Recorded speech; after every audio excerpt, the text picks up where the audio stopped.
Now, why I read through the book of Exodus in chapter 35 between verse 2 and 3 this morning, I came across something that made me to pause. There, I observed that a commandment was given to the children of Israelites. And then this commandment says, work for 6 days, rest in the Lord for the 7th day. I then had to this is the same pattern God used in creating the earth. He actually worked for 6 days and then rested on the 7th day. And then I was asking myself, why did he have to rest? It is not like God was tired. That was why he had to rest. Because the Bible made us to understand that God never goes tired.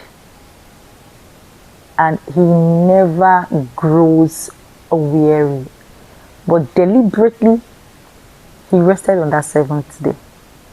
And then it now dawned on me that he actually did that for him to teach us as something. And that is why he deliberately made those patterns as a commandment. The commandment to work for 6 days and rest for the 7th day was God's thing. It was derived from the creation process. How God worked for 6 days and then rested on the 7th day. And there I had to go back to that passage and then observe the process of creation. And there I saw that God used each day to create each thing.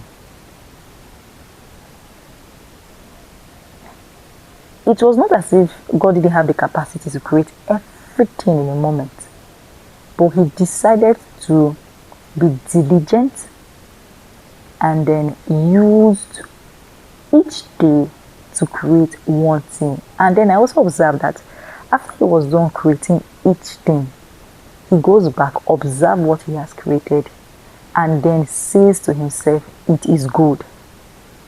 And then I began to see that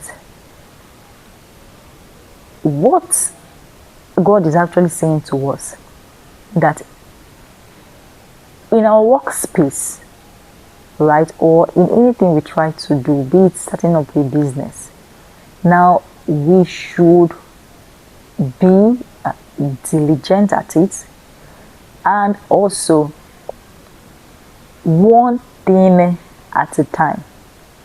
The tendency of rushing to do everything at once is not a wise thing to do. We may feel like time is going and then we just need to pack up everything